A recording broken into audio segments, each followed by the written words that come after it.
Running a small business usually means dealing with a lot of repetitive work every day. Things like checking emails, tracking leads, updating spreadsheets, and creating tasks for your team.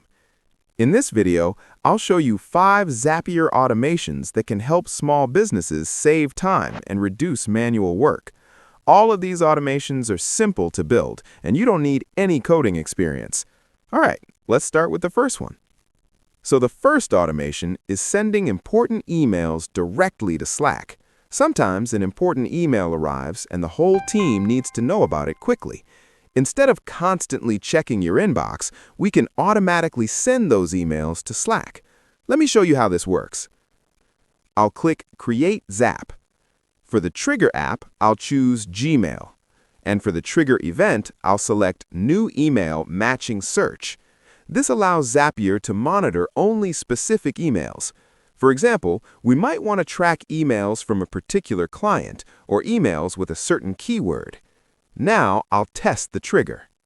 Zapier has found a sample email, which means the trigger is working. Next, we choose what should happen after that email arrives. For the Action app, I'll select Slack, and the action event will be Send Channel Message.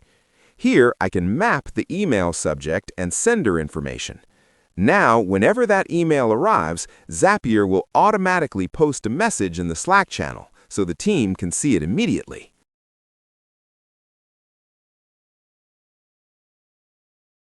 All right, let's move to the next automation.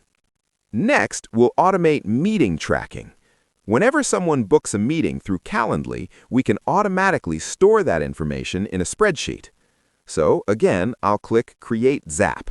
For the Trigger app, I'll choose Calendly, and the trigger event will be Invitee Created.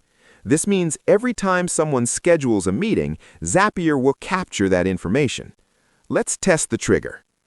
Zapier has found a meeting booking, which means the trigger is working. Next, we choose what happens next. For the Action app, I'll select Google Sheets, and the action event will be Create Spreadsheet Row. Now, I just select the spreadsheet where I want to store the meeting data. And here, we map the fields. For example, the invitee name, email address, meeting type, and meeting time.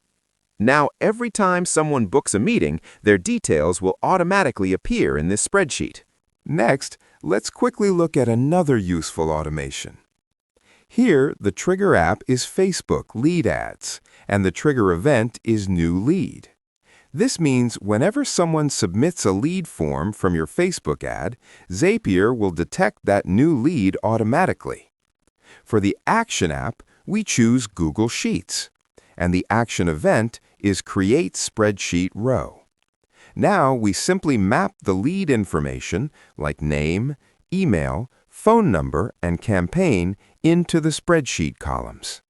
After that, every new lead from Facebook will automatically appear inside Google Sheets. Next, let's automate payment notifications. In this automation, the Trigger app is Stripe, and the trigger event is Successful Payment.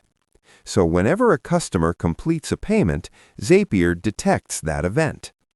For the Action app, we choose Gmail, and the action event is Send Email. Here, we can create a simple email notification and include details like the customer name and payment amount. Now, every time a payment happens, Zapier will automatically send an email notification. Finally, let's look at one more useful automation. Here, the Trigger app is Google Sheets, and the trigger event is New Spreadsheet Row. This means whenever a new row is added to the spreadsheet, Zapier detects that update. For the Action app, we select Trello, and the action event is Create Card. We can map the task name, description, due date, and other details directly from the spreadsheet columns. Now, every time a new row is added, a task will automatically be created in Trello.